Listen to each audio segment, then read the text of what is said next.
encontrarás, escuchando las palabras de Jesús el Salvador, conociendo las verdades que Dios mismo escribió.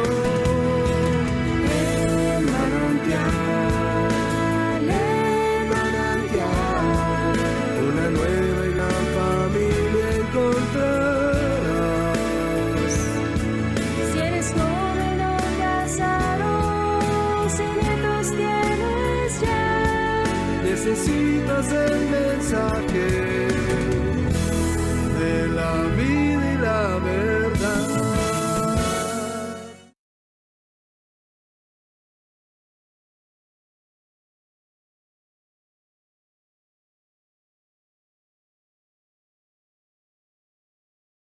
Es Danilo Obando. Vamos a tener nuestro tiempo con Dios. A nombre de Manantial Hogar Espiritual les damos la más cordial bienvenida, pero sobre todo a nombre de nuestro Señor Jesucristo. Sean todos bienvenidos, gracias por acompañarnos en este tiempo de bendición, en este tiempo de consideración de la palabra de nuestro Dios. Vamos a ponerlos, los invitamos a que unan su corazón al nuestro, para pedirle al Señor que Él nos ayude a disfrutar este tiempo, pero sobre todo a sacar el buen provecho que Dios tiene para cada uno de nosotros. Señor, te bendecimos, te damos muchísimas gracias porque estamos aquí delante de ti con un solo propósito en nuestro corazón, que es alabarte, bendecirte y recibir lo que tú tienes para cada uno de nosotros. Sabemos, mi Dios, que tú nos amas y quieres hablar a nuestro corazón. Por eso te damos muchas gracias. Sabemos, mi Dios, que tú lo harás. También, Señor, queremos darte gracias por cada hogar, por cada familia que está ahora reunida a través de estos medios, ya sea en el Facebook o también a través de la plataforma de Zoom. Muchas gracias, Señor, que podemos contar con esos recursos para compartir tu palabra y para estar juntos delante de ti. Queremos entonces bendecir cada hogar, cada familia, y te damos muchas gracias por aquellos que lleguen después de que hayamos iniciado, que tengan la oportunidad, la libertad de poderse conectar, aunque sea un poco más adelante. Gracias por ellos también. Pero también, Señor, queremos bendecir tu nombre y darte gracias por cada congregación, por cada ministro, por cada hombre y mujer que está compartiendo tu palabra sobre esta tierra mexicana. Te pedimos en el nombre de Jesús que tu palabra fluya poderosamente a toda nuestra república, de frontera a frontera, de costa a costa, Señor. Que nuestro México sea lleno de tu presencia, de tu palabra, de esa revelación que es por la fe en Jesucristo. Muchas gracias, Señor. Bendecimos pues nuestra nación y te damos gracias por todos aquellos que la están propagando en este día. Te pedimos la unción de tu Espíritu Santo sobre cada uno de ellos y te pedimos, mi Dios, que llegue tu palabra, que llegue tu mensaje al corazón de cada uno de nosotros aquí en México. En el nombre de Cristo Jesús, muchas gracias, Padre. Amén. Muy bien, pues vamos a alabar a nuestro Dios con su palabra, como siempre lo hacemos.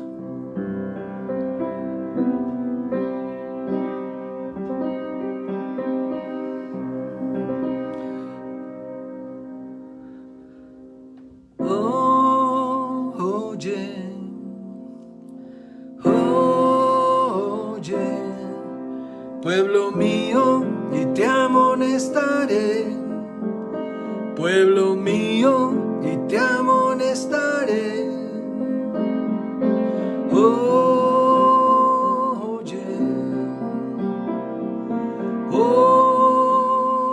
oye, si me oyeres, pueblo de Israel, si me oyeres, pueblo de Israel.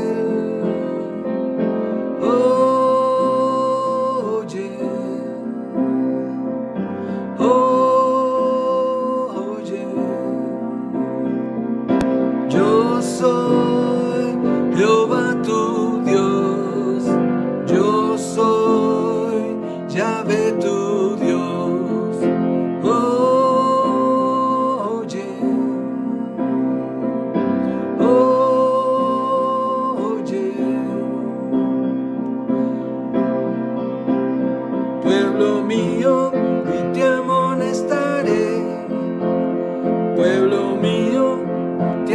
amonestaré. Oye,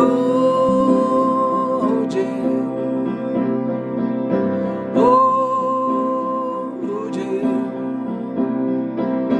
no habrá en ti Dios ajeno, no habrá en ti Dios ajeno, ni te inclinarás a Él. No lo harás. Yo soy Jehová tu Dios y yo soy Yahvé tu Dios. Oye, oye, yo te hice salir de la esclavitud.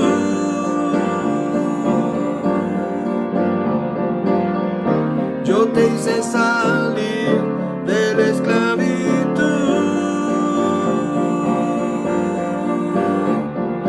Abre pues tu boca, abre pues tu boca, la llenaré.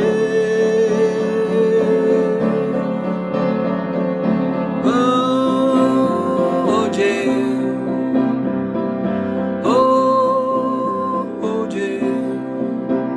pueblo mío, y te amonestaré. Pueblo mío, y te amonestaré. Oye, oye, si me oyeres, pueblo de Israel, si me oyeres, pueblo de Israel.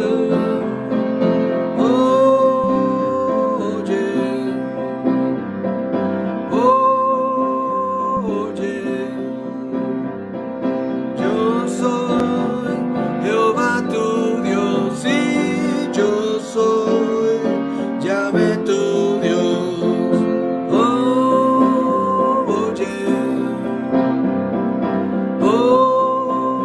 Oye, yo te hice salir de la esclavitud.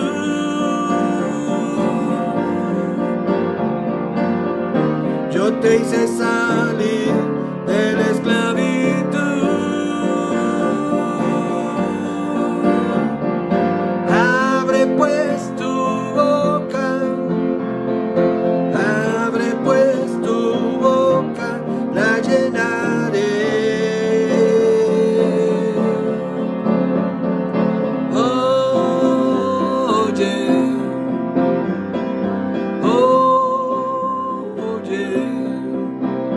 Pueblo mío, y te amonestaré. Pueblo mío, y te amonestaré. Oye,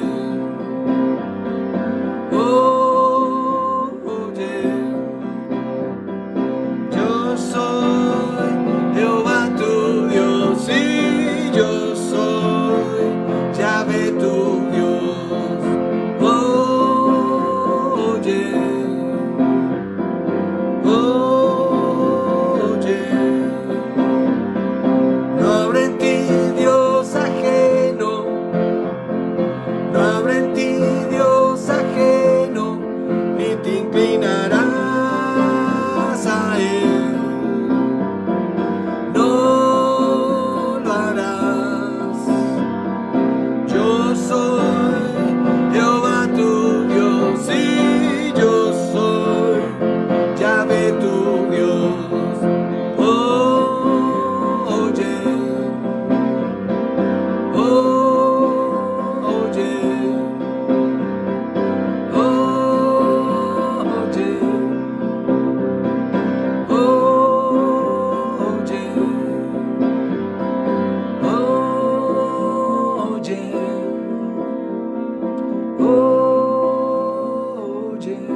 Gracias, Señor. Gracias por tu palabra. Gracias porque nos permite estar atentos, conscientes, entendidos, Señor, de que tú vienes pronto por tu iglesia, tú vienes pronto por esa sociedad selecta de entre todo el mundo que te ama, que te busca, que te sirve. Muchas gracias, Señor, por esto. Estamos agradecidos y contentos contigo, Señor. Aleluya. Muy bien, muy bien. Bueno, una vez más, bienvenidos a nuestro tiempo con Dios. El libro de Apocalipsis contiene en su primera parte el mensaje del Señor para 7 congregaciones que se encontraban en la región de Asia Menor, que hoy es Turquía. Algunos especialistas han considerado que será precisamente de esa nación que saldrá un ataque en contra del pueblo de Israel, anunciado en el libro del profeta Ezequiel en el capítulo 38, verso 2, que lo leemos. Dice así: Hijo de hombre, ponte de cara a Gog de la tierra de Magog, el príncipe que gobierna a las naciones de Mesac y Tubal, y profetiza contra él. En este caso, este Gog es un gobernante, la tierra de Magog es la región, es el lugar, y Mesec y Tubal pues se relaciona ahora con este territorio turco del que estábamos hablando. Ezequiel capítulo 39 nos dice así en el párrafo 6: haré llover fuego sobre Magog y sobre todos tus aliados que viven seguros en las costas. Entonces sabrán que yo soy el Señor. Y más adelante, en el libro de Apocalipsis, dice, se anuncia una batalla que es después del milenio. O sea, esta batalla que se anuncia en Ezequiel 38 y 39 es antes de la venida del Señor. Y de Apocalipsis capítulo 20, verso 8, es después de la venida del Señor. Saldrá, dice, para engañar a las naciones, llamadas Gog y Magog, como si Juan tomara esta figura de Gog y Magog para definir aquel que será el adversario del Señor después de este milenio, en donde Él estará reinando nosotros también con Él en esta tierra. Las reunirá, dice, a todas para la batalla, un poderoso ejército tan incalculable como la arena de la orilla del mar. Bueno, estamos hablando del mensaje que habló el Señor a través de Juan a las 7 iglesias. Entonces, estas 7 iglesias son mencionadas en una lista que el propio Jesús da a Juan, su discípulo amado, cuando se revela a él durante su cautiverio y destierro en la isla de Patmos, donde fue enviado por el emperador romano que estaba en turno. Ahora, Apocalipsis en el capítulo 1, a partir del párrafo 4, nos dice lo siguiente: yo, Juan, les escribo esta carta a las 7 iglesias que están en la provincia de Asia y que ya dijimos que estaban en la región que ahora es Turquía. Gracia y paz a ustedes de aquel que es. Esta dedicatoria es maravillosa. Gracia y paz a ustedes de aquel que es, que siempre era y que aún está por venir, y del Espíritu de 7 aspectos que está delante de su trono, y de Jesucristo. Él es el testigo fiel de estas cosas, el primero en resucitar de los muertos y el gobernante de todos los reyes del mundo. Toda la gloria sea al que nos ama y nos ha libertado de nuestros pecados al derramar su sangre por nosotros. Él ha hecho de nosotros un reino de sacerdotes para Dios, su Padre. A Él sea toda la gloria y el poder por siempre y para siempre. Amén. Miren, Él viene en las nubes del cielo y todos le verán, incluso aquellos que lo traspasaron, y todas las naciones del mundo se lamentarán por él. Sí, amén. Yo soy el Alfa y la Omega, el principio y el fin, dice el Señor Dios. Yo soy el que es, el que era y el que ha de venir, o el que aún está por venir. Dice, soy el Todopoderoso. Yo, Juan, soy hermano de ustedes y su compañero en el sufrimiento, en el reino de Dios y en la paciente perseverancia a la que Jesús nos llama. Está hablando a nosotros, a los creyentes de todo tiempo, de todo lugar. Y entonces dice, me exiliaron a la isla de Patmos por predicar la palabra de Dios y por mi testimonio acerca de Jesús. Era el día del Señor y yo estaba adorando en el Espíritu, el día del Señor. Así como hoy estamos congregados, estamos reunidos para darle la gloria al Señor en un día específico dentro de nuestras rutinas de la semana. Hay un día específico para que podamos nosotros volcar nuestro corazón delante de Dios y permanecer atentos a lo que Él quiere hablarnos. Dios quiere hablarnos siempre, cada instante. Pero a veces nuestras ocupaciones, los asuntos que atendemos, a veces son en la escuela, a veces son en el trabajo, a veces son compromisos, el negocio, todas estas cosas nos distraen demasiado. Pero Dios por eso demanda de nosotros un día para que nosotros nos ocupemos de una manera franca de lo que Él quiere hablar a nuestro corazón. Entonces dice, estaba yo en el día del Señor, estaba adorando en el Espíritu. De repente oí detrás de mí una fuerte voz, como un toque de trompeta, que decía, escribe en un libro todo lo que veas y envíalo a las 7 iglesias que están en las ciudades de Éfeso, Esmirna, Pérgamo, Tiatira, Sardis, Filadelfia y la Odisea. Ahora bien, mucho se ha dicho respecto de estas 7 iglesias, y los estudiosos señalan que estas iglesias representan a muchas de las congregaciones o iglesias de hoy en día con sus virtudes, pero también con sus faltas. Y se ha dicho que la iglesia o congregación establecida en Filadelfia representa o representaría, según aquellas versiones, la iglesia que Dios quiere, pero se le reprocha haber abandonado su primer amor.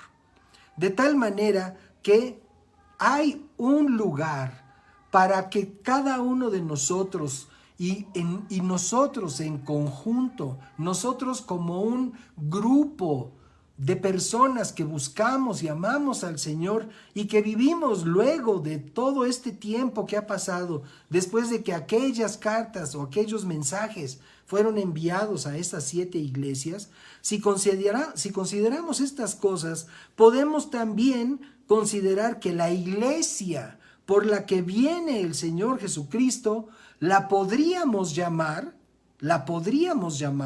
y no es un nombre, no es un título que tomemos de las Escrituras, pero la podríamos llamar la octava iglesia.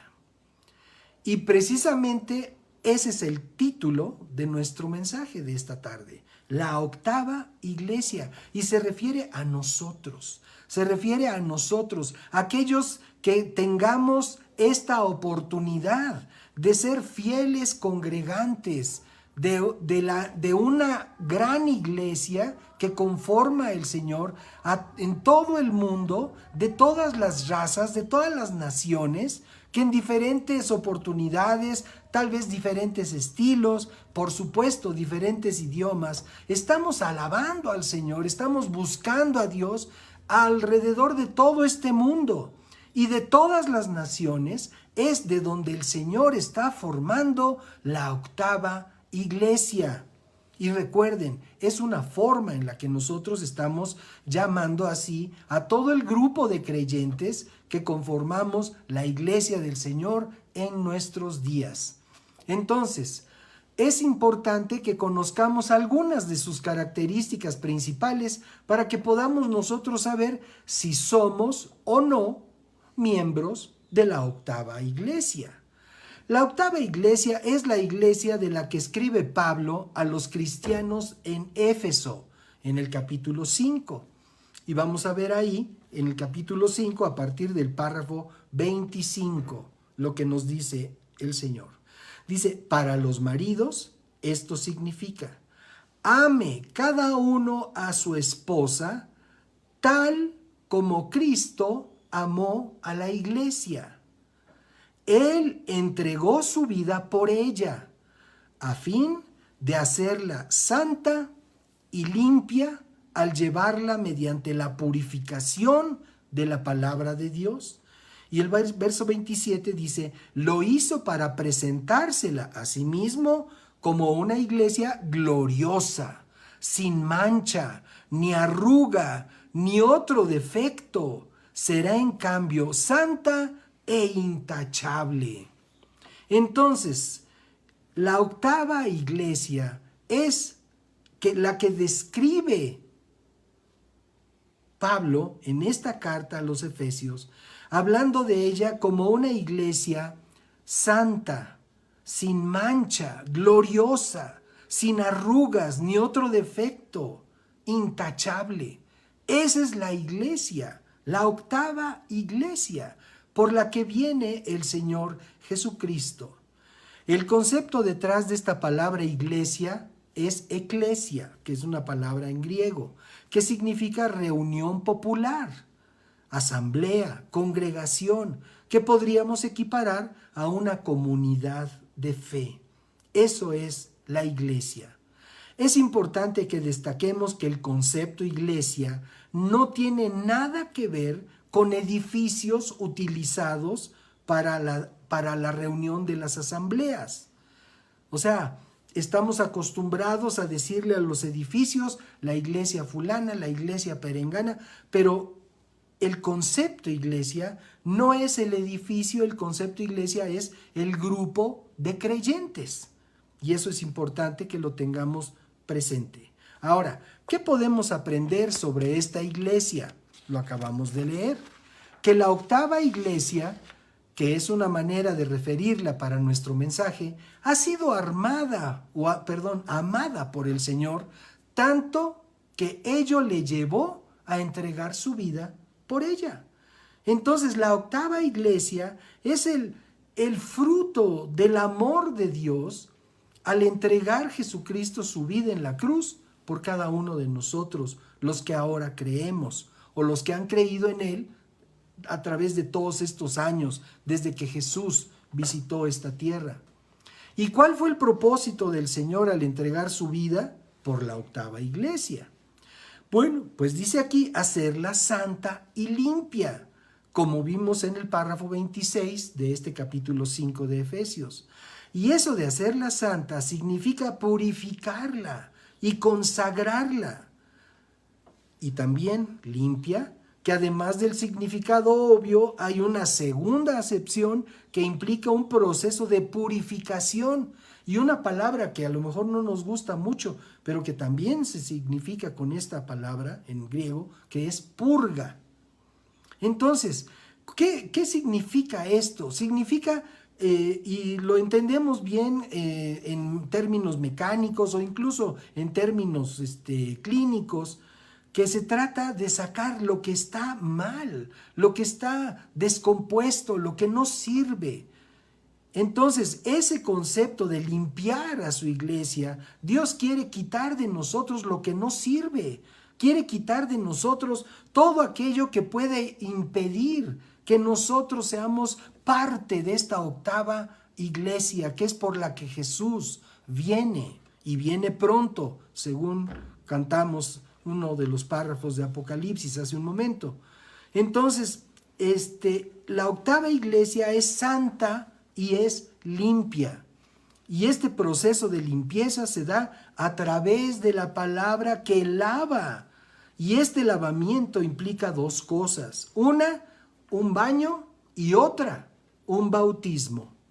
En cuanto al baño, en cuanto al agua, en cuanto a lavarse, claro que sí lo entendemos de una manera muy clara, pero también implica un bautismo. Y aquí necesitamos considerar esto. Mucha gente simpatiza con Dios, pero todos los que simpatizan con Dios han sido bautizados, han dado testimonio de su fe en Cristo a través del bautismo en agua. La gran mayoría de los creyentes sí lo ha hecho, pero hay una creciente cantidad de creyentes que no consideran que el bautismo en agua sea un evento importante para la vida del creyente. Y eso es un gravísimo error, porque es uno de los fundamentos de la vida en Cristo. Dice la Escritura que si nosotros nos avergonzamos del Señor delante de los hombres, Él se avergonzará de nosotros delante del Padre Celestial. Entonces, el bautismo en agua no es una doctrina humana, es un mandamiento del Señor, que el que crea en Jesucristo sea bautizado. Esto no es una situación mágica, no es una cuestión de que entra uno a las aguas y las aguas purifican por un pase mágico al individuo. O sea, no se trata de eso. De lo que se trata es de asimilar que Jesucristo fue muerto, sepultado y resucitó. Y el símbolo del bautismo en agua es ese. Nos identificamos con Cristo en su muerte. Bajamos debajo del nivel del agua, a manera de la sepultura de Cristo, y levantamos del nivel del agua, resurgimos del agua, del medio acuoso, como una nueva persona, con una nueva vida. Es un símbolo. Y el que le da calidad a ese símbolo es el Espíritu Santo. Es el Espíritu de Dios que ve nuestra honestidad, que ve nuestra determinación de darle gloria a Dios al obedecer los mandatos que Él nos da. Entonces, amados, amigas, amigos que están escuchando y considerando esta palabra, si son creyentes, si quieren ser parte de la octava iglesia, que es por la que viene el Señor Jesucristo, necesitan considerar que hay que obedecer los principios establecidos por Dios en su palabra. Y uno de ellos, muy importante, el bautismo. Seguimos entonces. La octava iglesia es una iglesia que es lavada por la palabra de Dios y es bautizada en el contexto de la iglesia del Señor. No se trata de aquel bautismo que pues muchos de nosotros cuando niños nos llevaron y pues no teníamos conciencia de nada, teníamos quizás unos días o meses de nacidos, nos pusieron ahí frente a una pila de agua, nos mojaron la frente o la cabecita con esa agüita y entonces ya con eso estamos pasando el asunto. No, porque el bautismo al que se refiere y que Jesucristo hizo siendo adulto es un bautismo de arrepentimiento. Ahora, definitivamente Jesús no tenía de qué arrepentirse. Jesús vivió sin pecado toda su vida, pero lo que Él quería era darnos ejemplo. Él quería mostrarnos su sujeción a los principios de la palabra de Dios. Entonces, de esa manera nosotros podemos ver el evento del bautismo de Jesús. Lo hizo Jesús entonces al principio para echar a andar su ministerio. Mateo capítulo 3 lo narra de una manera muy precisa. Mateo capítulo 3, el párrafo 13 dice: luego Jesús fue de Galilea al río Jordán para que Juan lo bautizara. Pero Juan intentó convencerlo de que no lo hiciera. O sea, aquí hay una situación muy, muy simpática porque Juan fue apartado desde el vientre. Juan el Bautista fue apartado desde el vientre por Dios para que fuera una voz que clamara en los desiertos anunciando la venida del Hijo de Dios. Y a la hora de que Juan se enfrenta o que Jesús viene a Juan para que Juan cumpla su vocación, su cometido en la vida, Juan trata de disuadir a Jesús. No, ¿cómo te voy a bautizar yo? Porque Juan sabía que Jesús era mucho más importante que él. Juan sabía, tenía la convicción, la certeza de la importancia, de la relevancia de Jesucristo. Entonces, Juan, dice el verso 14, intentó convencerlo de que no lo hiciera. Y dijo, yo soy el que necesita que tú me bautices. Entonces, ¿por qué vienes tú a mí? Y entonces Jesús le dijo, verso 15, así debe hacerse porque tenemos que cumplir con todo lo que Dios exige. De esa manera, el Señor está dando testimonio de que Él está obligado por la palabra de Dios, por la voluntad de Dios, del Dios del universo, a hacer aquello que ha sido demandado. Entonces dice, así debe hacerse. Tenemos que cumplir con todo lo que Dios exige. Y hoy en día, amados, necesitamos escuchar esta declaración. Tenemos que cumplir con todo lo que Dios exige. Si queremos ser parte de esta octava iglesia por la que viene el Señor Jesucristo, tenemos que cumplir todo lo que Dios exige. Eso ya no es una situación de lo haré o no lo haré, quiero hacerlo o no quiero hacerlo.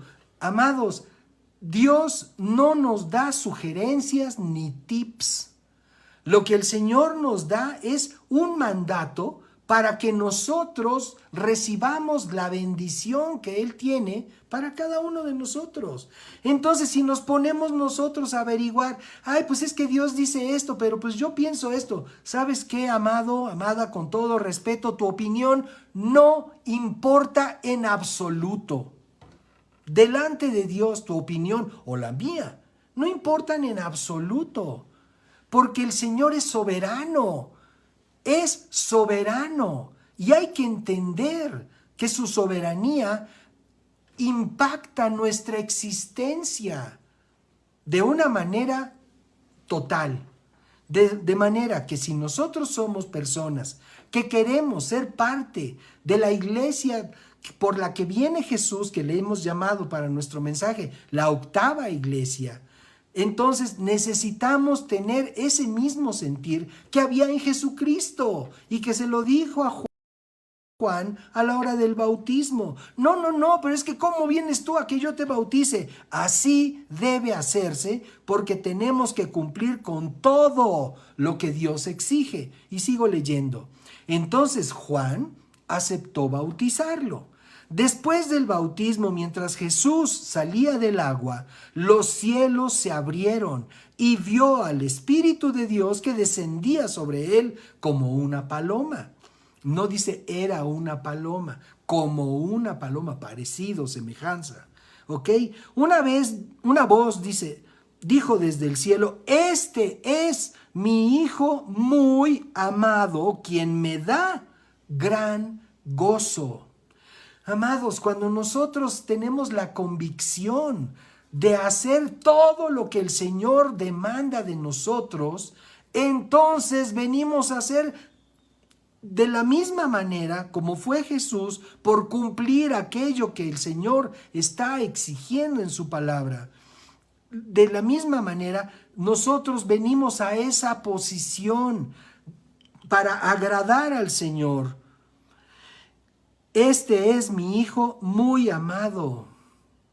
La octava iglesia está constituida de personas que son hijos muy amados por Dios, en quien Él se complace.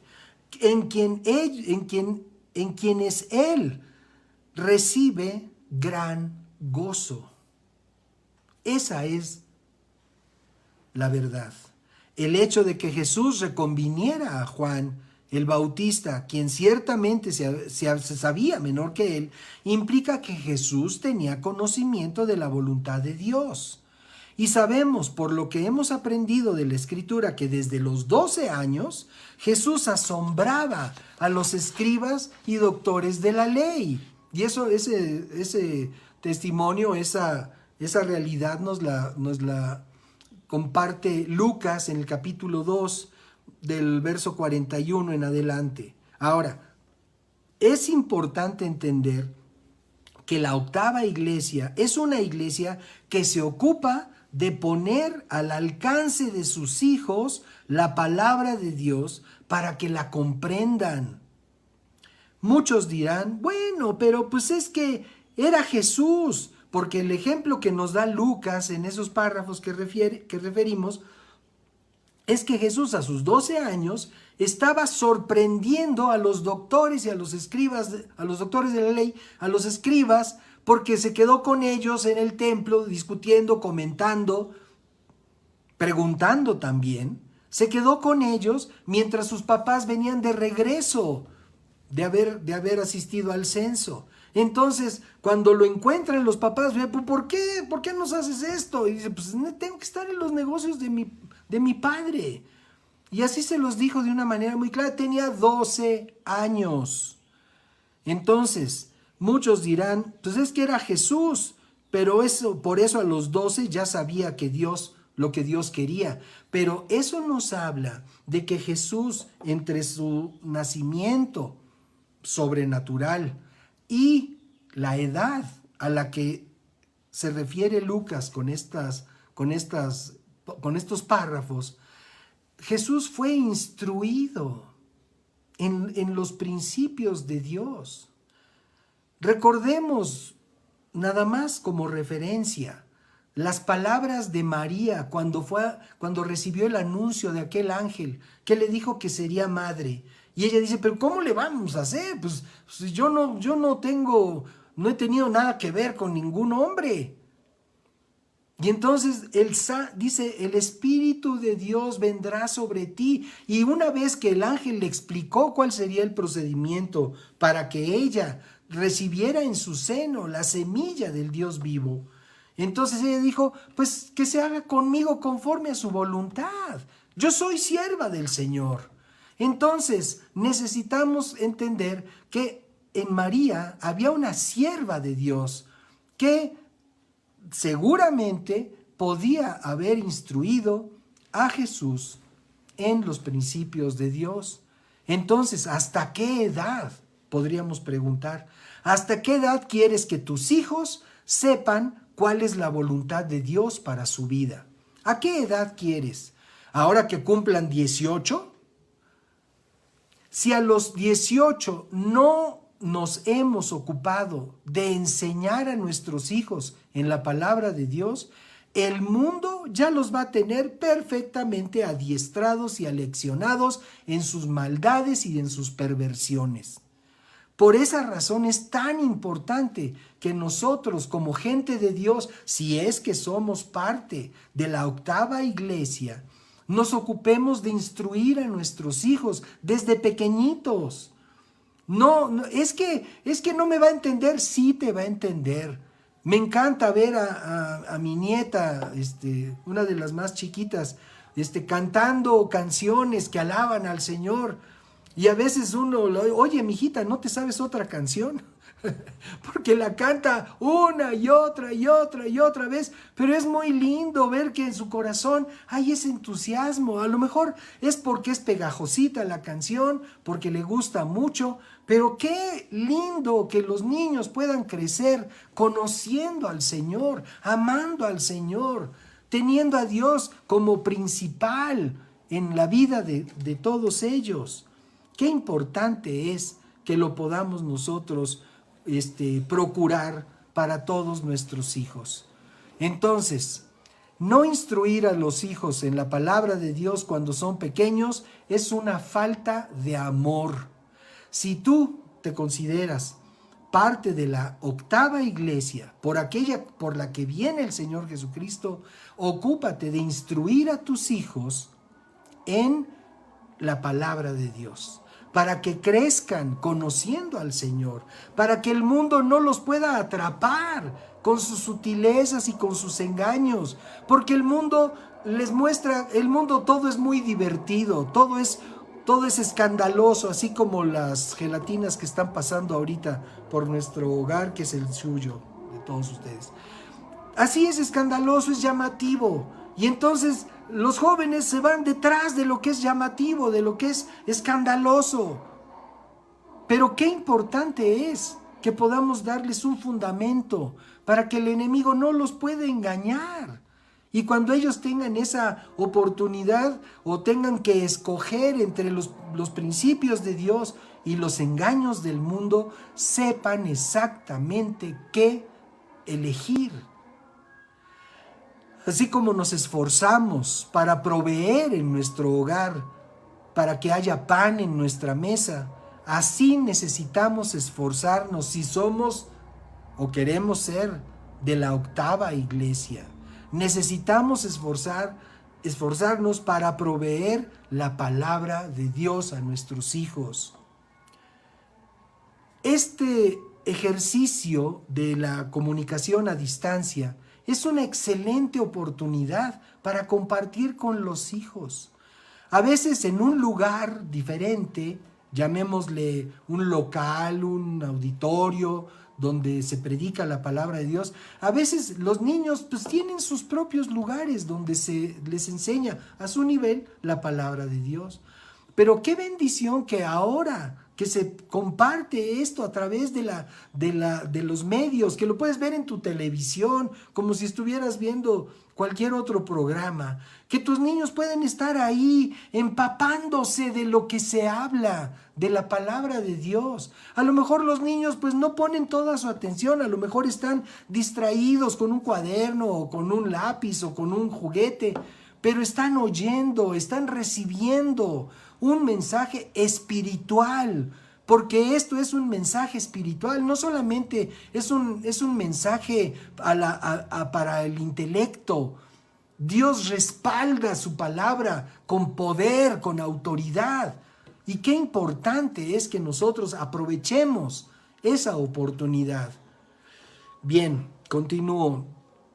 Tengamos presente lo que la escritura que dice en Deuteronomio capítulo 6, lo leo a partir del párrafo 6.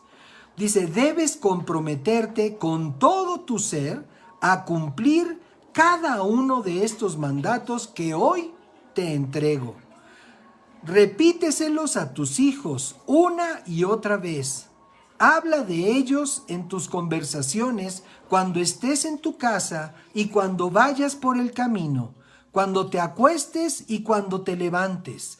Átalos a tus manos y llévalos sobre la frente como un recordatorio. Escríbelos en los marcos de la entrada de tu casa y sobre las puertas de la ciudad.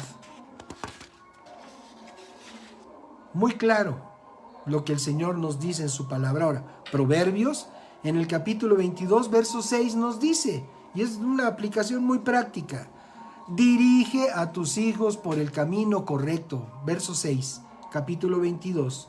Dirige a tus hijos por el camino correcto, y cuando sean mayores, no lo abandonarán. La palabra de Dios es verdad. Si nos ocupamos de sembrar en nuestros hijos los principios de Dios cuando son pequeños, cuando crezcan, los van a tener presentes, porque de eso se va a encargar el Espíritu de Dios, de dar vida a todo aquello que ellos oyeron, a lo mejor en una infancia en donde no le ponían mucha atención al asunto. Volvamos entonces por un momento a la carta a los Efesios. En el párrafo 27 dice, lo hizo para presentársela a sí mismo como una iglesia gloriosa, sin mancha, ni arruga, ni otro defecto, será en cambio santa e intachable. Para presentársela, esto es ponerla junto a Él, como para presentarla como suya, es casi como para presumirla. Así como cuando el muchacho enamorado presenta a su novia, ven, te presento a mi novia. Con ese orgullo te presento a mi hija, cuando se gradúa la hija. Cuando todos hemos visto en el Facebook cómo muchos hermanos en Cristo celebran los logros de sus hijos, y todos los que somos parte de esta octava iglesia nos alegramos con ellos y los felicitamos. Oye, qué padre que se graduó, qué padre que ya terminó esa etapa de su vida. Felicidades a ustedes como padres, qué bueno que se esforzaron por ellos. Todo eso es lindísimo, todo eso es muy bueno. Pero solamente eso, o sea, el hecho de que nos alegremos por aquello que les va bien a los hijos de quienes amamos al Señor, más nos alegraremos cuando sepamos que son parte también de la octava iglesia, de la iglesia del Señor. No nada más que sean unos buenos ingenieros o que sean unos buenos licenciados o unos buenos expertos en tecnología o en mecatrónica. Necesitamos nosotros, nos anhelamos gozarnos de saber que son parte del cuerpo de Cristo, parte de esta octava iglesia del Señor. Entonces, dice, como una iglesia gloriosa, que es espléndida, noble, magnífica, honorable. Esos son atributos de la octava iglesia. Sin mancha, ni arruga, ni ningún otro defecto. Sin mancilla, dicen algunas otras versiones. Ahora, la octava iglesia no tiene manchas. ¿Qué es lo que podría manchar a la iglesia del Señor? Y aquí podemos considerarlo en la propia palabra de Dios. Proverbios capítulo 14 nos enseña, los sabios son precavidos. O sea, la octava iglesia está conformada por gente precavida, sabia, y evitan el peligro.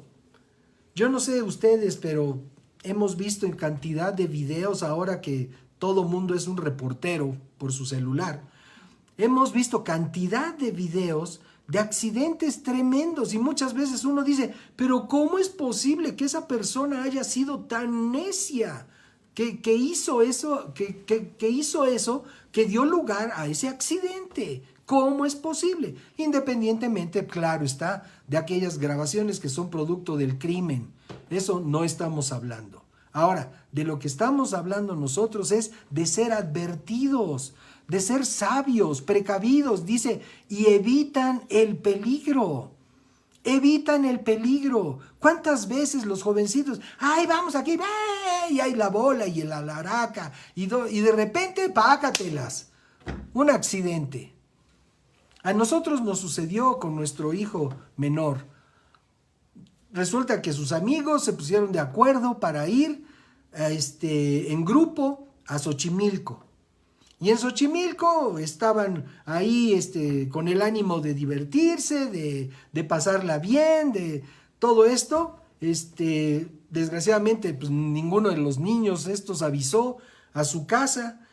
Y nosotros nos enteramos porque nos habló nuestro hijo a las 6 o 7 de la tarde, por ahí así, que resulta que el amigo se salió de una manera intempestiva a una de las avenidas principales, ahí en el rumbo de Xochimilco, y un microbús llegó y se estampó en el automóvil. ¿Y qué creen? Que el que venía en la puerta donde golpeó el microbús era nuestro hijo. Y tuvimos que ir al hospital para que le hicieran una sutura. Bendito sea Dios que le guardó y le preservó la vida. Pero cuántas veces los muchachos, por imprudentes, por buscar la algarabía y por buscar la diversión, muchas veces se buscan muchos problemas, muchas circunstancias que podrían ellos evitarse. Dice, los necios, la segunda parte de este párrafo, dice, los necios confiados en sí mismos se precipitan con imprudencia. Eso es lo que vemos todos los días en nuestros artefactos, en nuestros dispositivos electrónicos. Ahora, vamos a la segunda carta a los Corintios, capítulo 12. Dice el verso 20, pues temo que cuando vaya, está hablando Pablo a los creyentes en Corinto, temo que cuando vaya no me gustará lo que encuentre y que a ustedes no les gustará mi reacción. Temo que encontraré peleas, celos, enojo, egoísmo, calumnias, chismes, arrogancia y conducta desordenada. Así es, tengo miedo de que cuando vaya de nuevo, Dios me humille ante ustedes y quedaré entristecido porque varios de ustedes no han abandonado sus viejos pecados. Ahora, amados, recordemos, estas palabras no las está dirigiendo Pablo a un grupo de personas no creyentes. Se lo está dirigiendo a personas que supuestamente ya son creyentes. Y les dice Pablo, no tengo ganas ni de ir, porque voy a encontrar entre ustedes todas estas cosas, celos, enojo, egoísmo, calumnias, chismes, arrogancia, conducta desordenada. Entonces, cuando hablamos de una iglesia santa, la octava iglesia por la que viene el Señor Jesucristo, es una iglesia en donde no hay ninguna de esas cosas. Y amados, si estamos nosotros involucrados en esas cosas, entonces a lo mejor no somos parte de la octava iglesia. Y por eso es tan importante que lo consideremos, porque la iglesia es santa, no tiene arruga ni mancha, ni cosa semejante, y todas estas cosas son manchas o dobleces, arrugas para la iglesia, pero son parte de la iglesia. ¿Sí nos damos cuenta? Entonces, tengo miedo, dice el verso 21, de que cuando vaya de nuevo Dios me humille ante ustedes. Y entonces dice, quedaré entristecido porque varios de ustedes no han abandonado sus viejos pecados. Y ese es el grave peligro en Cristo. Sentir, bueno, ya soy cristiano, ya a lo mejor ya me reúno, a lo mejor ya leo mi Biblia, a lo mejor ya hasta me bauticé, pero de repente sigo coqueteando con las actitudes del mundo. De repente todavía sigo coqueteando con aquellas cosas que Dios me prohíbe en su palabra, en las que Dios me dice, no te juntes con aquellos que van a hacer lo malo, no te juntes con ellos. Pero como todavía nosotros no tenemos la madurez para obedecer a la primera, entonces pues muchas veces queremos negociar con Dios y dicen, no Señor, pues es que no es tan malo. Y bueno, desgraciadamente luego sufrimos los resultados, pero el primer resultado negativo en contra de nosotros es que todas esas actitudes nos manchan. Y si estamos manchados, pues entonces ya no somos parte de la octava iglesia por la que viene el Señor, porque esta octava iglesia no tiene mancha, no tiene arruga, no tiene cosa semejante.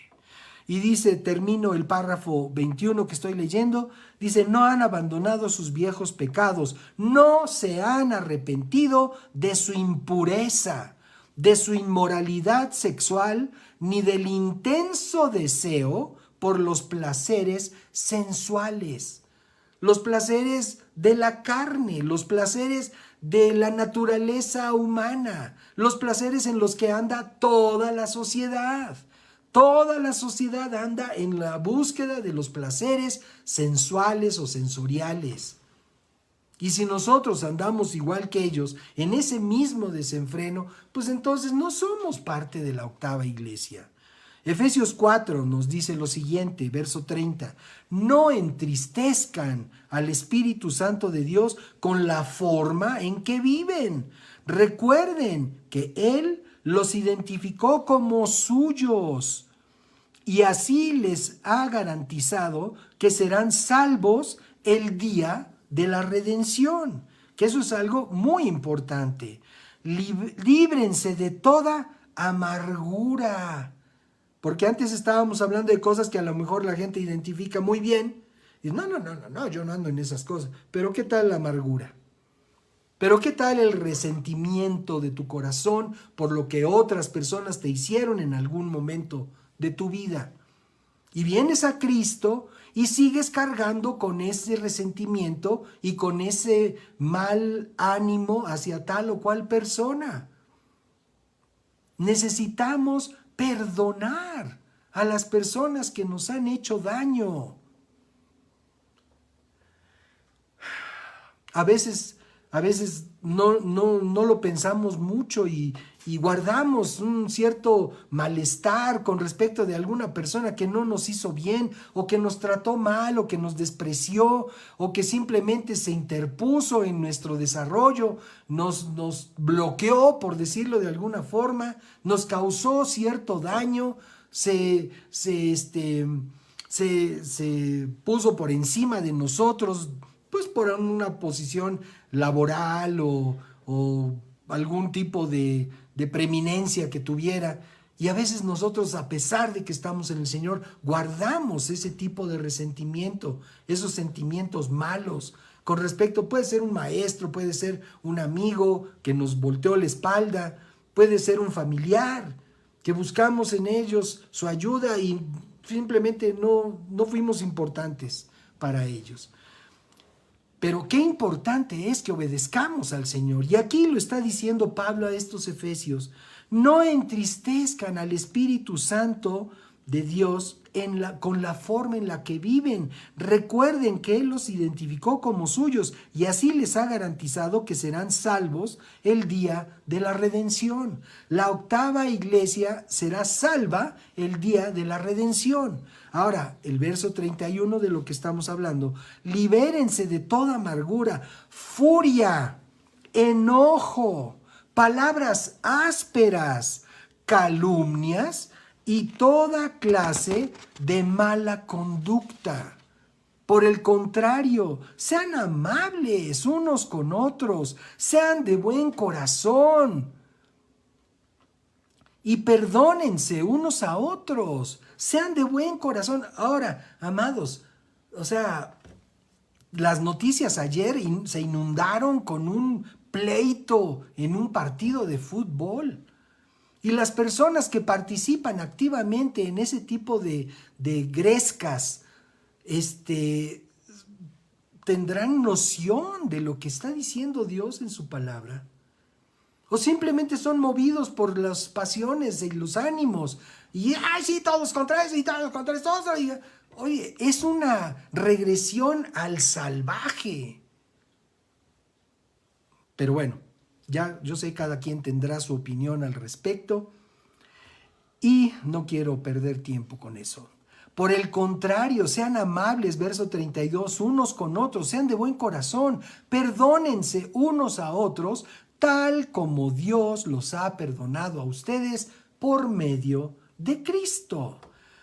Algunos piensan que la octava iglesia debe ser una iglesia rejuvenecida por la cirugía, por aquello que dice una iglesia santa sin arruga. Y entonces algunos dicen, bueno, pues entonces cirujanos plásticos, ahí les vamos, ¿no? Para hacer una iglesia rejuvenecida. Y no se trata de eso. Pero ese tipo de arrugas, que también son parte de la definición de las palabras que se utilizan en el original, eso nos da otra idea, una idea distinta. Y no se trata, como les digo, de buscar un rejuvenecimiento quirúrgico. La palabra que se utiliza para arruga implica algo que se guarda junto a otra cosa, una especie de doble ánimo. Mi mamá tenía un dicho, tenía una palabra que solo ella decía, solo a ella se la escuché. Ella decía de algunas personas que eran recovecudas, para implicar que no eran derechas, transparentes, francas. A eso se refiere el Señor con estas arrugas, pero también se refiere a las arrugas de la cara que podemos entender como una iglesia vieja, acartonada, religiosa, endurecida del corazón, sin compasión por sus semejantes, una iglesia cuadrada, una iglesia en donde no hay lugar para la compasión. Y la compasión es lo que hace que el Señor haya venido a dar su vida por nosotros. Entonces de repente ya somos la iglesia perfecta, todo está perfectamente en orden, los cantos son maravillosos, los equipos de sonido funcionan todos muy bien, los edecanes llevan a todo mundo a sus lugares, todo mundo siguiendo un orden, todo mundo, y los niños para acá, y los jóvenes para allá, y esto acá, y esto allá, todo perfectamente bien en orden. Pero un corazón duro, un corazón inmisericordia. Y sé de lo que les hablo. Sé de lo que les hablo. Bien, entonces, eso es lo que el Señor quiere que se evite al decir una iglesia vieja, endurecida del corazón, que no tiene compasión por sus semejantes. Una iglesia, fíjense qué terrible, que ha dejado fuera al Señor, como sucedió con la iglesia de la Odisea, a la que el Señor le tuvo que decir: oye, aquí estoy afuera, si me abres, entro. A una iglesia, y se supone que eran congregaciones de creyentes. Entonces que el Señor llegue a una congregación y le diga: oye, ¿me permites entrar? Es una tragedia, porque quiere decir que aquellos están jugando a la iglesia, que aquellos están contentos con su propia manera de hacer las cosas y han dejado fuera al Señor Jesucristo. Eso es una tragedia. Entonces, parecen iglesia, se llaman iglesia, la gente los conoce por iglesia, pero el Señor Jesucristo tiene que tocar la puerta para que lo dejen entrar. La octava iglesia es una iglesia que todas sus actividades, que todas sus acciones son de la mano del Señor, bajo su instrucción, bajo su orden, bajo sus principios. Entonces esta octava iglesia también es santa, que implica la palabra pura, intachable, sin culpa. Ahora, la octava iglesia, un detalle que debemos de considerar, es una iglesia que ciertamente sufrirá persecución. No solamente aquellas a las que escribió el Señor Jesucristo a través de Juan, aquellas 7 que mencionamos en el principio, sino que la octava iglesia, la que constituimos cada uno de nosotros, los que seguimos al Señor de todo corazón, tenemos que entender que la octava iglesia ciertamente sufrirá persecución, y solo vamos a ver una palabra, un párrafo para ilustrarlo. También dice la segunda carta de Pablo a Timoteo en el capítulo 3, verso 12. También todos los que quieren vivir piadosamente en Cristo, esa es la condición. Ahora, te pregunto, amado hermano, amada hermana, amigo, amiga, que nos estás escuchando, ¿tú quieres vivir piadosamente en Cristo?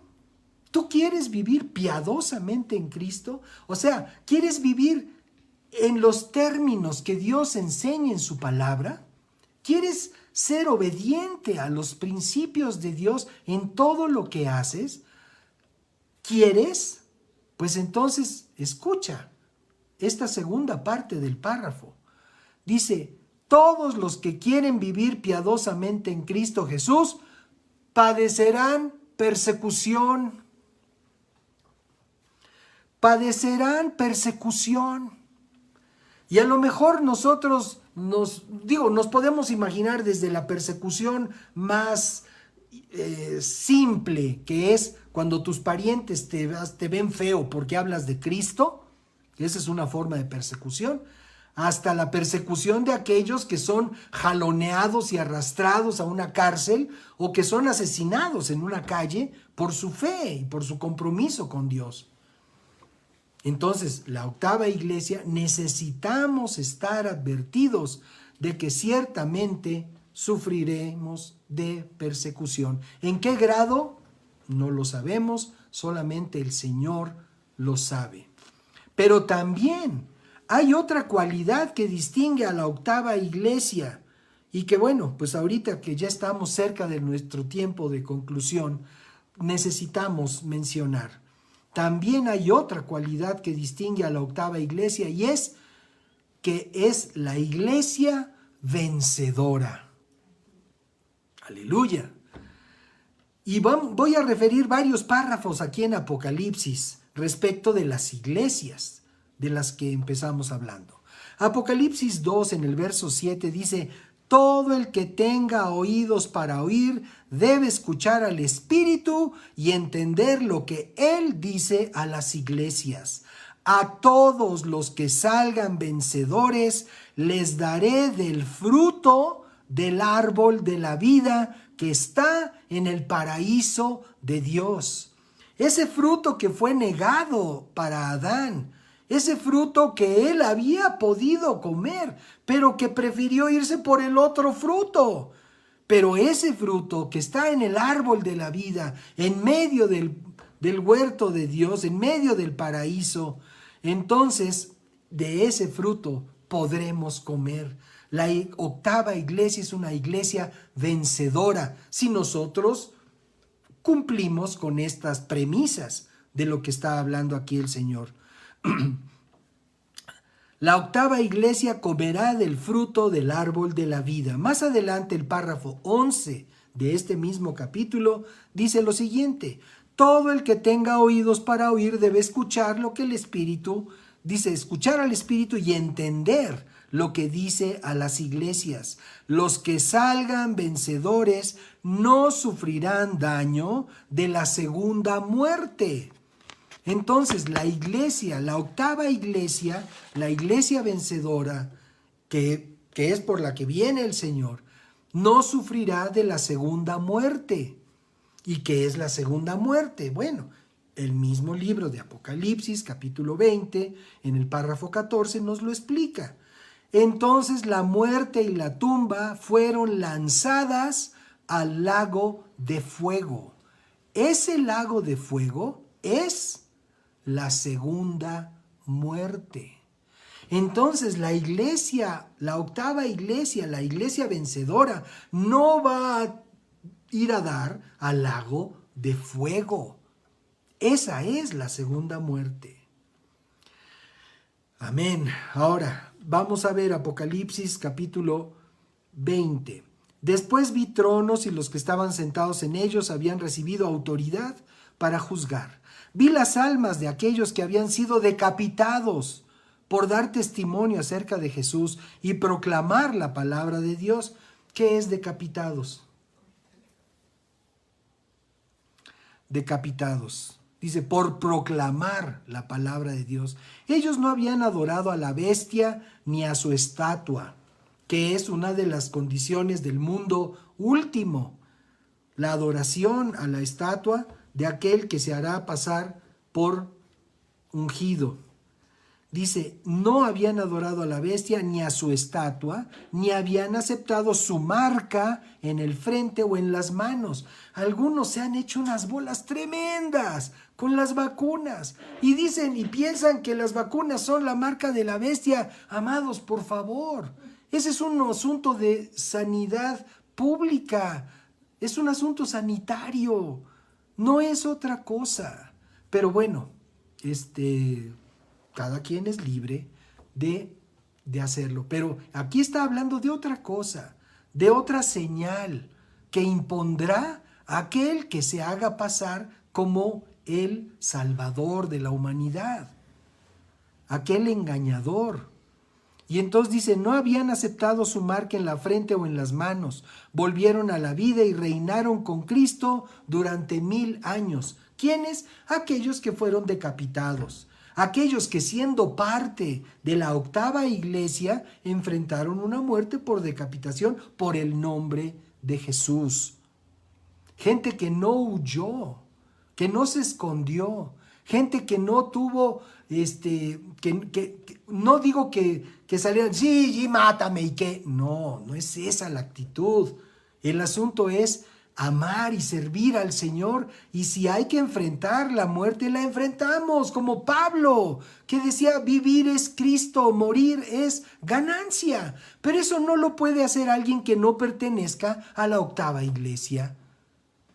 Solo los que pertenezcan o pertenezcamos a la octava iglesia podemos entender el valor de esas palabras. Si vivimos para Cristo, será un deleite llegar a su presencia. Ahora ninguno tenemos prisa, y lo hemos dicho 100 veces. No tenemos prisa. Aun cuando vamos subiendo en el escalafón de la vida, yo estoy por llegar al 7º piso, pero no tengo prisa de irme todavía. Quiero todavía que el Señor use mi vida.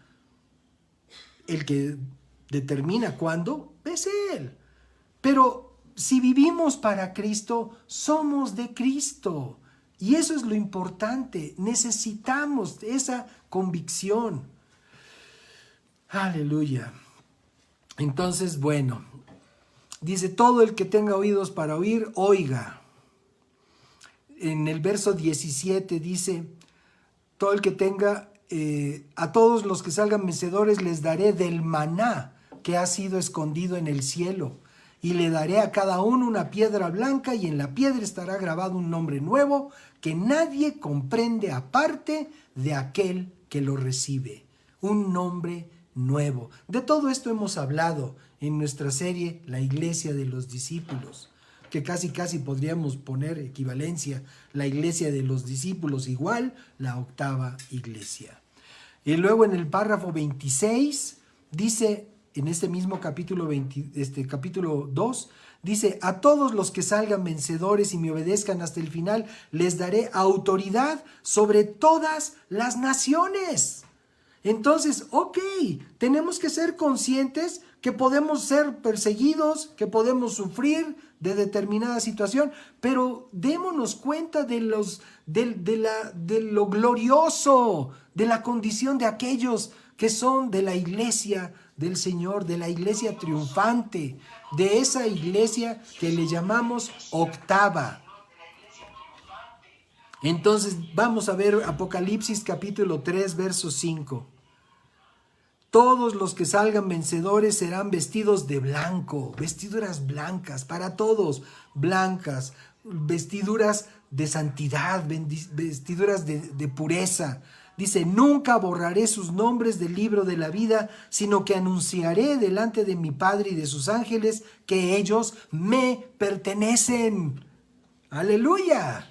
O sea, espero, amados, espero que se puedan alegrar conmigo en esta reflexión, porque estamos en la oportunidad de formar parte de esta gloriosa octava iglesia, la que se va con el Señor, la que recibe todos estos beneficios. El verso 12 del Apocalipsis, de capítulo 3 de Apocalipsis, ya vamos a concluir. Dice lo siguiente, a los que salgan vencedores los haré columnas en el templo de mi Dios y nunca tendrán que salir de allí. O sea, gloria a Dios, garantizado, permanencia asegurada en la presencia del Señor por siempre. Columnas, aquellos que soportan, aquellos que son útiles en la gloria del Señor. Yo escribiré sobre ellos el nombre de mi Dios. Ellos serán ciudadanos de la ciudad de mi Dios, la nueva Jerusalén, que desciende del cielo, y de mi Dios, y también escribiré en ellos mi nuevo nombre. Amados, estamos ante una realidad. Ciertamente el mensaje de Apocalipsis está dirigido a 7 iglesias de aquel tiempo que se pondrán de moda nuevamente a través de su ubicación en este tiempo de conflagraciones y de cosas tremendas. Pero lo importante es las cosas que van a suceder. Entonces, es bueno que sepamos, que tengamos idea de lo que va a suceder. O sea, hay especulación si el que viene del norte para atacar Israel es Rusia, si se alía con China y entonces esto y el otro por aquí. Mira, todo eso lo podemos saber como parte de nuestra cultura y también como parte de nuestra atención a la evolución de los tiempos finales en los que ya estamos. Pero lo que debe de captar toda nuestra atención es vivir en los términos, vivir cada día en los términos que Dios demanda de nosotros para que podamos ser aquella iglesia victoriosa, la octava iglesia por la que viene el Señor Jesucristo, y que no con todas nuestras consideraciones, y si nos estamos ocupando de que si es Rusia o si es China o si es Turquía, el asunto va a suceder, pero tu vida y la mía, cada día, porque no sabemos en qué momento viene el Señor o nos llama a su presencia. ¿Cuántas personas en plena fortaleza y siendo, ay, vamos a hacer, y de repente Dios los llama a su presencia y ya no están? Qué importante es que nosotros tengamos esa claridad en nuestro pensamiento. Amados, Dios nos llama a ser parte de esta octava iglesia que se va con su Señor. Quiero hacer un llamado a las personas que quizás nunca le han entregado su vida al Señor. Hemos hablado muchísimas cosas, pero este momento es para las personas que nunca se han comprometido con Dios de una manera personal, que a lo mejor estás acostumbrado o acostumbrada a oír cosas de Dios, porque a lo mejor vives en una familia o en un entorno donde se habla de Dios, pero eso no te hace ser hijo o hija de Dios. Lo que te hace ser hijo o hija de Dios es tu compromiso personal con Dios. Y ese compromiso personal da inicio cuando tú declaras tu voluntad de que Jesucristo venga y reine en tu corazón. De manera que ya no sea tu criterio, que ya no sea la idea que tú tienes, sino que permitas que Dios desde dentro de ti empiece a dar las instrucciones y te empiece a guiar para que seas un hijo o una hija de Dios. Entonces, si tú nunca lo has hecho, si no tienes esa certeza de haberlo hecho ya en alguna ocasión, entonces por favor repite conmigo estas palabras de manera que tú mismo, tú misma las puedas escuchar. Dile así: Señor Jesús, te doy gracias por permitirme entender que te necesito. Yo quiero ser de esa iglesia triunfante, de esa iglesia a la que llamamos octava en esta ocasión, pero que es por la que tú vienes para rescatarla, Señor. Yo quiero pertenecer, yo quiero entregarte mi vida en esta hora, pero necesito, y entiendo, necesito arrepentirme de lo que he hecho mal. Perdóname, Señor, por aquello malo que yo he hecho. Limpia mi vida, Señor. Limpia mi conciencia con tu sangre preciosa. Y ahora, Señor Jesús, abro mi corazón para que tú vengas. Y en el nombre de Cristo Jesús, yo me rindo delante de ti. Abro mi corazón, te recibo en mi corazón como mi Señor, mi máxima autoridad. De hoy en adelante, tú eres el más importante en mi corazón. Y te recibo también como mi único Salvador, porque entiendo que el único que intercede por mí delante de mi Padre Celestial eres tú, Señor Jesús. A ti te entrego mi corazón, Señor Jesús. Gracias por venir a mi vida. Y ahora te ruego, lléname, Señor, con tu Espíritu Santo, que me ayude a entender tu palabra, que me ayude a obedecer de una manera dócil todo aquello que yo vaya aprendiendo de ti. En el nombre de Jesús te lo pido. Gracias, Señor. Amén. Muy bien, pues así de sencillo, así de fácil puede uno pasar, dice la Escritura, de muerte a vida. El que tiene al Hijo de Dios tiene la vida. El que no tiene al Hijo de Dios, no tiene la vida. A ti te felicitamos y le damos muchas gracias a Dios por tu vida y por darnos la oportunidad de guiarte en esta declaración de fe. Felicidades. Y bueno, pues ahora nosotros que hemos estado escuchando, que hemos sido parte quizás hace tiempo de la familia de Dios, que hemos sido parte de esta octava iglesia por la que viene el Señor Jesucristo, necesitamos asegurarnos que nada de lo que estuvimos hablando pueda impedir que nosotros seamos verdaderamente parte de esta iglesia victoriosa. Entonces, si hubiera algo en lo que sentimos que Dios nos está llamando la atención, necesitamos arrepentirnos y necesitamos pedirle que Él nos ayude para que podamos ser verdaderamente santos, tener vestiduras completamente blancas, para que cuando Él venga por nosotros estemos listos, sin doblez, sin arruga, sin dureza de nuestro corazón. Vamos a orar. Señor, te bendecimos y te damos muchas gracias por darnos la oportunidad de considerar nuestra condición delante de ti. En el nombre de Jesús te pedimos perdón, Señor, si hemos permitido que alguna de estas cosas, costumbres, hábitos o malas reacciones sean parte de nuestra vida. Perdón, Señor. No queremos ser desechados, no queremos ser expulsados de esta iglesia gloriosa por la que tú vienes. Por esa razón, Señor, nos arrepentimos delante de ti, Señor, y nos ponemos con la certeza, nos ponemos en el compromiso de vivir para ti, Señor, y de considerarte a ti siempre, para todas las cosas, Señor. Que si nos hemos de divertir, nos podemos divertir considerándote a ti por encima de todas las cosas. Que si nos vamos a entrenar, que si nos vamos a capacitar en alguna forma, que sea considerando que eso te va a dar gloria a ti, Señor, no solamente una satisfacción a nosotros. Que todo lo que hagamos, mi Dios, que podamos vivir plenamente convencidos de darte a ti la gloria, Señor. Y cuando sea el tiempo, ya sea que nos llames a tu presencia o que vengas por nosotros, Señor, que podamos estar listos para ser tomados y presentados delante de ti. En el nombre de Cristo Jesús te damos muchas gracias, Padre. Amén.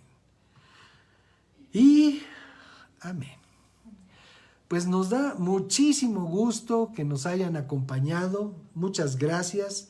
En este momento nos despedimos de nuestros queridos amigos de Facebook, diciéndoles gracias por estar con nosotros, que el Señor les bendiga, les guarde y que tengan una semana llena de las bendiciones de nuestro Dios. Y bueno, permanecemos entonces aquí con nuestros amigos de la plataforma de Zoom para terminar nuestro tiempo juntos. Que Dios les bendiga.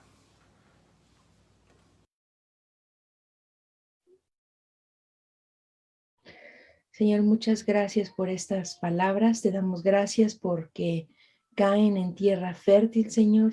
Te rogamos, Señor, que podamos ponerlas en práctica. También te pedimos, Señor, que tú bendigas a cada dador alegre, Señor. A cada persona que dispone en su corazón traer sus diezmos, sus ofrendas, sus aportaciones, Señor, sus donativos aquí a este ministerio, Señor. Yo te ruego, Padre, que tú los bendigas y los prosperes.